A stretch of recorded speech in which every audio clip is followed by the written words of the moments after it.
Kozhikode railway സ്റ്റേഷൻ്റെ പുതിയൊരു അപ്ഡേറ്റിലേക്ക് എല്ലാവർക്കും സ്വാഗതം. അമൃത് ഭാരത് മിഷൻ്റെ ഭാഗമായി രാജ്യത്തുടനീളം എല്ലാവിധ റെയിൽവേ സ്റ്റേഷനുകളും നവീകരിച്ചു കൊണ്ടിരിക്കുന്ന ഒരു സമയത്താണ് നമ്മൾ ഇപ്പോൾ നിൽക്കുന്നത്. അപ്പോൾ നമ്മുടെ കോഴിക്കോട് റെയിൽവേ സ്റ്റേഷനും ഇതിൻ്റെ ഭാഗമായിട്ട് നവീകരിച്ചു കൊണ്ടിരിക്കുകയാണ്. അപ്പോൾ നമ്മൾ കോഴിക്കോട് റെയിൽവേ സ്റ്റേഷൻ്റെ മുൻവശത്താണ് വന്നിട്ടുള്ളത്. വലിയൊരു മാറ്റങ്ങൾ വരാൻ പോകുന്ന ഒരു റെയിൽവേ സ്റ്റേഷനാണ് കോഴിക്കോട് റെയിൽവേ സ്റ്റേഷൻ.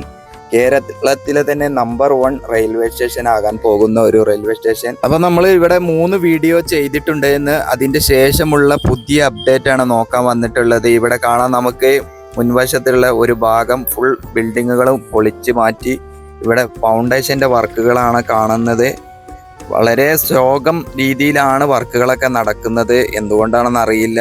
കാരണം നമുക്ക് ഇവിടെ പൈലിങ്ങിന് തുടങ്ങിയിട്ടുണ്ട്. പൈലിങ്ങിൻ്റെ ഭാഗത്തൊക്കെ വരുന്ന കമ്പികളൊക്കെയാണ് പൊങ്ങിക്കിടക്കുന്നത്. അപ്പോൾ റെയിൽവേ സ്റ്റേഷൻ്റെ ഭാഗങ്ങളൊക്കെ ഇപ്പോൾ അങ്ങനെ അടച്ചു വെച്ചിങ്ങനെ ജനങ്ങൾക്ക് പെട്ടെന്ന് അങ്ങോട്ട് കടന്നു പോകാൻ പറ്റാത്തൊരു രീതിയിലാണ് ഇവിടെയൊക്കെ കാണാൻ. നമുക്ക് വാഹനങ്ങളൊക്കെ അങ്ങോട്ടും ഇങ്ങോട്ടൊക്കെ കടന്നു പോകാൻ ഒരു പറ്റുന്ന രീതിയിലല്ല വർക്ക് നടക്കുന്നതുകൊണ്ട്. അപ്പോൾ ഇവിടെ ഒരു ഫില്ലറിന് വേണ്ടിയിട്ട് ഒരു കുഴി എടുത്തതാണെന്ന്. ഈ ഭാഗത്തൊക്കെ വെള്ളം വന്നിട്ടുണ്ട്, എന്തുകൊണ്ടറിയില്ല. അറിയില്ല, ഇവിടെയൊക്കെ വെള്ളം കണ്ടിട്ടുണ്ട്. അപ്പോൾ ഇതിൻ്റെ തൊട്ട് മുൻവശത്ത് അവിടെ കാണാൻ നമുക്ക് ഒരു ഭാഗത്ത് ബിൽഡിങ്ങിൻ്റെ വർക്കുകളൊക്കെ തുടങ്ങിയിട്ടുണ്ട്. ഇവിടെ വന്ന് കാണുമ്പോൾ നമുക്ക് മനസ്സിലാകുന്നത് വളരെ സ്ലോവിലാണ് ഇവിടെയുള്ള വർക്കുകളൊക്കെ നടക്കുന്നത്. ഏകദേശം 1 മാസം മുമ്പാണ് ഞാൻ ഇവിടെ വന്ന് ഇതിൻ്റെ ഒരു അപ്ഡേറ്റ് നിങ്ങളെ കാണിച്ചിട്ടുണ്ടായിരുന്നു. അപ്പോൾ കാണാത്തവർ അത് നോക്കിയാൽ മതി. അപ്പോൾ ഞാൻ ഈ സ്റ്റേഷൻ്റെ മുകൾ വശത്ത് എസ്കലേറ്ററൊക്കെ കയറി വന്നിട്ടുണ്ട്. ഇവിടെയാണ് നമുക്ക് കുറച്ചും കൂടെ വ്യക്തമായിട്ട് ബിൽഡിങ്ങിൻ്റെ വർക്കുകളൊക്കെ നടക്കുന്നത് കാണാം. ഇവിടെ 2 നില ബിൽഡിങ്ങിൻ്റെ വർക്കുകൾ കഴിഞ്ഞിട്ടുണ്ട്. പിന്നെ വർക്ക് വേണ്ടിയുള്ള കമ്പികളൊക്കെ പൊങ്ങി കിടക്കുന്നത് കാണാം. നല്ല രീതിയിൽ വർക്കുകളൊക്കെ നടക്കുന്നുണ്ട്, പക്ഷേ വളരെ സ്ലോവിലാണ്. അപ്പോൾ അമൃത് ഭാരത് മിഷൻ്റെ ഭാഗമായിട്ട് നടത്തുന്ന ഒരു പദ്ധതിയാണ്. വളരെ നല്ല രീതിയിൽ കോഴിക്കോടിനെ തന്നെ മാറ്റുന്ന ഒരു രീതിയിലുള്ള റെയിൽവേ സ്റ്റേഷൻ ആയിരിക്കും ഇവിടെ വരാൻ പോകുന്നത്. അതിനെക്കുറിച്ചൊക്കെ ഒരുപാട് അപ്ഡേറ്റുകൾ നമുക്ക് മറ്റു വീഡിയോകളിലും ഒക്കെ നമ്മളൊക്കെ കണ്ടിട്ടുണ്ടായിരുന്നു. അപ്പോൾ ഞാൻ ഒരു ചെറിയൊരു വിവരണം നിങ്ങളെ അറിയിക്കുക. അപ്പം 445 കോടി രൂപയുടെ വികസന പദ്ധതിയാണ് ഇവിടെ വരുന്നത്. അപ്പം അതിനെക്കുറിച്ച് വലിയ വിമർശനങ്ങളൊക്കെ വരുന്നുണ്ട്. വളരെ സ്ലോവിലാണ് വർക്കുകൾ നടക്കുന്നതെന്ന്. ഏകദേശം 2027 ജൂൺ മാസം ആണ് നിർമ്മാണ കാലാവധി കൊടുത്തിരിക്കുന്നത്. അത് അപ്പോഴേക്കൊന്നും വർക്കുകൾ നടക്കാൻ സാധ്യതയില്ല. അപ്പോൾ ഇപ്പോഴും ഡിസൈനിൻ്റെ കാര്യത്തിലൊക്കെ ഒരു പൂർണ്ണതയിൽ എത്തിയിട്ടില്ല എന്നാണ് അറിയാൻ സാധിച്ചത്.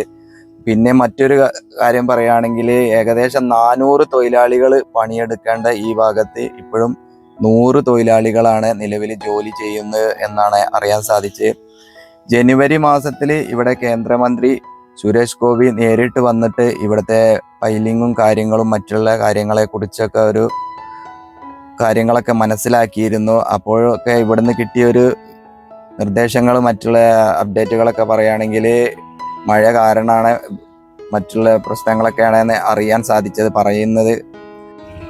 ഈ പദ്ധതി പൂർത്തിയാകുമ്പോൾ സ്റ്റേഷനിലെ 5 നില കെട്ടിടങ്ങൾ, മൾട്ടി ലെവൽ പാർക്കിംഗ്, എയർ കോൺകോ ലിഫ്റ്റുകൾ, അങ്ങനെയുള്ള ഒരുപാട് സംവിധാനങ്ങളൊക്കെ വരും എന്നാണ് അറിയാൻ സാധിച്ചത്. 2027 ജൂൺ മാസം അവസാനത്തിലേക്ക് ലക്ഷ്യമിട്ടാണ് പദ്ധതി തുടങ്ങിയതെങ്കിലും ഇങ്ങനെ പോവുകയാണെങ്കിൽ വീണ്ടും പദ്ധതി നീണ്ടു പോവാനാണ് സാധ്യത എന്നാണ് തോന്നുന്നത്. മറ്റൊരു കാര്യം പറയുകയാണെങ്കിൽ നിർമ്മാണത്തിലെ ഏറ്റവും വലിയ വെല്ലുവിളി എന്ന് പറഞ്ഞാൽ യാത്രക്കാരുടെ തിരക്ക്. ട്രെയിൻ സർവീസുകളുടെ യാത്രക്കാരെ സുരക്ഷിതമായ ഉള്ള യാത്രകൾ ഇങ്ങനെയൊക്കെ വലിയ വെല്ലുവിളി ഉണ്ട്. അതുകൊണ്ടാണ് കുറച്ച് സ്ലോ ആകുന്ന വർക്ക്. പിന്നെ ഈ ടൗൺ ഭാഗങ്ങളിലേക്ക് നിർമ്മാണ സാധനങ്ങളൊക്കെ കൊണ്ടുവരാൻ ചെറിയ ബുദ്ധിമുട്ടുകളും കാര്യങ്ങളൊക്കെ ഉണ്ട്. അതുകൊണ്ടാണ് കുറച്ച് ഡിലേ ആവുന്നതെന്ന് അറിയാൻ സാധിച്ചത്. പിന്നെ സ്റ്റേഷനെ കുറിച്ച് പറയുകയാണെങ്കിൽ മൾട്ടി ലെവൽ പാർക്കിംഗ് ആയിരിക്കും. ഇവിടെയൊക്കെ കണ്ടില്ല, ഇതുപോലുള്ള ഒരു പാർക്കിംഗ് ആയിരിക്കില്ല. അപ്പോൾ അതൊക്കെ നല്ല ആധുനിക രീതിയിലുള്ള പാർക്കിങ്ങുകളൊക്കെ ആയിരിക്കും ഇനി വരാൻ പോകുന്നത്. അതിനൊക്കെ ഉള്ള പ്ലാനിങ്ങിലുള്ള വർക്കിംഗ് ആണ് ഇവിടെ നടന്നുകൊണ്ടിരിക്കുന്നത്. പിന്നെ മറ്റൊരു പ്രത്യേകത പറയുന്നത്, നമ്മൾ എവിടെയാണ് ഇരിക്കുന്നത് ആ ഭാഗത്ത് തന്നെ നമുക്ക് ഭക്ഷണങ്ങളൊക്കെ കഴിക്കാൻ വേണ്ടിയുള്ള ലഘു ഭക്ഷണശാലകൾ ഉണ്ടാകും. ട്രെയിൻ വരുന്ന സമയത്ത് മാത്രം പ്രവർത്തിക്കുന്ന എക്സിലേറ്ററുകൾ ഉണ്ടാവും. അങ്ങനെ പല ആധുനിക സൗകര്യങ്ങളാണ് ഇവിടെ വരാൻ പോകുന്നത്. അപ്പോൾ ഇനി ഇങ്ങനെ പരന്ന് കിടക്കുക, ആളുകൾക്ക് അങ്ങനെ ഇങ്ങനെയൊക്കെ ഓടി നടക്കാനൊന്നും പറ്റില്ല. കറക്റ്റ് ടിക്കറ്റ് എടുത്ത ആളുകൾക്ക് മാത്രമായിരിക്കും സ്റ്റേഷൻ്റെ ഉള്ളിലേക്ക് പ്രവേശിക്കാൻ പറ്റുക. ആ സമയത്ത് ട്രെയിൻ വരുന്ന സമയത്ത് കറക്റ്റായിട്ട്. അങ്ങനെയുള്ള ഒരുപാട് വലിയ മാറ്റങ്ങളൊക്കെയാണ് വരാൻ പോകുന്നത്. ഇതാണ് നേരത്തെ ഉണ്ടായിരുന്ന ഇപ്പോഴുള്ളൊരു പാർക്കിംഗ് ആണിത്. ഇവിടെ പുറകുവശത്തേക്ക് ഞാൻ വന്നിട്ടുണ്ട്. പുറകുവശത്തേക്ക് വരുന്ന ഭാഗത്തും നമുക്ക് കാണാം ഇവിടെയൊക്കെ പൈലിങ് കഴിഞ്ഞ് കുറേ കമ്പികളൊക്കെ പൊങ്ങി കിടക്കുന്നത്. ഈ വശത്തൊക്കെ ഇപ്പോഴും അതുപോലെ കിടക്കുകയാണ്. ഈ വർക്കുകളൊന്നും കാര്യമായിട്ടൊന്നും വർക്കുകളൊന്നും തുടങ്ങിയിട്ടില്ല ഇപ്പോഴും. അങ്ങനെ ഇതാണ് ഞാൻ നേരത്തെ പറഞ്ഞത്, വളരെ സ്ലോവിലാണ്. ജനങ്ങളൊക്കെ ഒരു ചെറിയൊരു പ്രതിഷേധങ്ങളൊക്കെ ഉണ്ട്. അപ്പോൾ എന്താണ് ഇങ്ങനെ വർക്ക് സ്ലോ ആകുന്നത് എന്ന് കമ്പനികൾക്ക് തന്നെ അറിയുള്ളൂ. ഞാൻ പറഞ്ഞ പോലെ സാധനങ്ങളുടെ ലഭ്യത കുറവായിരിക്കാം, ഇങ്ങോട്ട് കൊണ്ടുവരാനുള്ള ബുദ്ധിമുട്ടുകളൊക്കെ ഉണ്ട് സ്റ്റേഷൻ്റെ ഭാഗത്തേക്കാവുമ്പോൾ. എന്നാൽ 400 വർക്കേഴ്സ് ഒരേ സമയം പണിയെടുക്കേണ്ട ഒരു സ്ഥലത്ത് ഒരു 100-150 പേരൊക്കെയാണ് വർക്ക് എടുക്കുന്നത്. ഇവിടെ ബാക്ക് ഭാഗത്താണ് ഈ കാണുന്നത്. ഒരു ബിൽഡിങ്ങിൻ്റെ വർക്കുകളൊക്കെ കംപ്ലീറ്റ് ആയിട്ടുണ്ട്. അതും വളരെ നല്ല രീതിയിൽ വർക്കുകളൊക്കെ കഴിഞ്ഞിട്ടുണ്ട്. ഏതൊക്കെ എങ്ങനെയൊക്കെയുള്ള ബിൽഡിങ്ങുകളാണെന്നുള്ളതൊന്നും നമുക്കിപ്പോൾ ഇവിടെ കണ്ടാൽ മനസ്സിലാവില്ല. അങ്ങനെയുള്ളൊരു സിറ്റുവേഷനിലാണ് ഇവിടുത്തെ വർക്കുകളൊക്കെ നടക്കുന്നത്. ഇതാണ് ഇപ്പുറത്തെ ഒരു വർക്ക് നടക്കുന്ന ഒരു ഭാഗത്താണ് വെള്ളക്കെട്ട് ആയിട്ട് കിടക്കുന്നുണ്ട്. ഇവിടെ പൈലിംഗ് ഒക്കെ ചെയ്ത് കമ്പികൾ ഉയർത്തി വെച്ചിട്ടുണ്ട്. ഇനി മുകളിലേക്ക് കൊണ്ടുവരാനുള്ള ഒരു വർക്കാണ്. അതൊന്നും ഇപ്പോഴൊന്നും കാണുന്നില്ല. പിന്നെ കുറച്ചപ്പുറത്ത് കാണുന്നത് കോട്ടേഴ്സുകളാണ്. അങ്ങനെയുള്ള ചെറിയ വർക്കുകളൊക്കെ കഴിഞ്ഞിട്ടുണ്ട്. അപ്പോൾ ഇത് പഴയ സ്റ്റേഷൻ്റെ ഭാഗത്ത് ഇപ്പോഴേ കണ്ടില്ല, ഇങ്ങനെയാണ് ബൈക്കുകളൊക്കെ ഇവിടെ പാർക്ക് ചെയ്തിട്ടുള്ളത്. ഈ ബൈക്കുകളൊക്കെ എടുത്തു മാറ്റി എല്ലാം ഒരു നല്ലൊരു രീതിയിൽ സ്റ്റേഷൻ്റെ ഉൾവശത്ത് പാർക്ക് ചെയ്യാൻ ഏകദേശം 2000-ഓളം ബൈക്കുകൾ പാർക്ക് ചെയ്യാനുള്ള സൗകര്യങ്ങൾ ഒരുക്കുന്നതാണ്. പുറകുവശമാണ് ഇപ്പോൾ ഈ കാണുന്നത്. ഈ പുറകുവശത്തൊക്കെ ഇപ്പോൾ ഇങ്ങനെ കാട് പിടിച്ച് കിടക്കുകയാണ്. ഇതൊക്കെ ഇനി മാറാൻ പോവുകയാണ്. വളരെ നല്ല രീതിയിൽ ആധുനിക രീതിയിലേക്കുള്ള ഒരു മാറ്റത്തിന് തുടക്കം ഇട്ടിട്ടുണ്ട്. അപ്പോൾ കഴിഞ്ഞ മാസത്ത് വന്നതിന് ശേഷമുള്ള ഒരു അപ്ഡേറ്റ് പറയുകയാണെങ്കിൽ വലിയൊരു മാറ്റങ്ങളൊന്നും വന്നിട്ടില്ല. ആളുകൾ ഇങ്ങനെ ട്രെയിന് കയറാൻ വേണ്ടിയിട്ട് ഇങ്ങനെ വന്ന് വെയിറ്റ് ചെയ്യാണ്. അപ്പോൾ ഇതുപോലെ നമുക്ക് ആവില്ല. ഇനിയുള്ള സ്റ്റേഷൻ്റെ ഉൾവശമൊക്കെ നല്ല അടിപൊളിയായിരിക്കും. വാഹനങ്ങളുടെ ട്രെയിനിൻ്റെ ഓരോ ഭാഗത്തേക്ക് പോകുന്ന ട്രെയിനിൻ്റെ ബോർഡുകളും കാര്യങ്ങളൊക്കെ നമുക്കിങ്ങനെ കറക്റ്റായിട്ട് ഇവിടെ ബോർഡിൽ കാണിക്കും. അങ്ങനെയുള്ള സംവിധാനങ്ങൾ, അങ്ങനെ പുതിയ പുതിയ ആധുനിക രീതിയിലുള്ള എല്ലാവിധ കാര്യങ്ങളും നമുക്ക് ഇവിടെ വരുമ്പോൾ കാണാൻ സാധിക്കും. കോഴിക്കോടിൻ്റെ മുഖച്ഛായ തന്നെ മാറ്റുന്ന ഒരു പദ്ധതിയും കൂടെയാണ് ഇത്. കോഴിക്കോട് ടൗണിനെ വേറൊരു ലെവലിലേക്ക് എത്തിക്കും എന്നാണ് അറിയാൻ സാധിച്ചത്.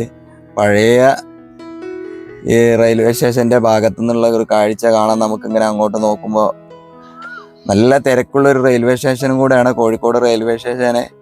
പക്ഷെ അതിനെ ഉൾക്കൊള്ളുന്ന തരത്തിലേക്കുള്ള റെയിൽവേ സ്റ്റേഷനാണ് ഇനി വരുന്നത്. ഇനിയുള്ള പുതിയ കാലഘട്ടത്തേക്കുള്ള ഒരു 50 വർഷത്തേക്കുള്ള പ്ലാനിങ്ങിൽ അത്രയും ജനങ്ങൾ വന്നു പോകുന്ന ഒരു റെയിൽവേ സ്റ്റേഷൻ ആയതുകൊണ്ട് അത്രയും കൂടുതൽ ആളുകൾക്ക് വന്ന് പോവാനുള്ള ഒരു രീതിയിലേക്കായിരിക്കും ഇനിയുള്ള റെയിൽവേ സ്റ്റേഷൻ വരിക. അപ്പോൾ ഞാൻ ഫസ്റ്റ് കാണിച്ചില്ല ഇതിൻ്റെ ഒരു ഡെമോ വീഡിയോ, അതുപോലെ ആയിരിക്കും എന്നാണ് അറിയാൻ സാധിച്ചത്. അപ്പോൾ പുറകുവശത്ത് നിന്ന് നമ്മൾ ഫ്രണ്ട് ഭാഗത്തേനെ മറ്റൊരു ഭാഗത്തേക്ക് വന്നിട്ടുണ്ട്. ഈ ഭാഗത്തും പൈലിങ്ങുകൾ തന്നെയാണ് ഇപ്പോഴും കാണുന്നത്.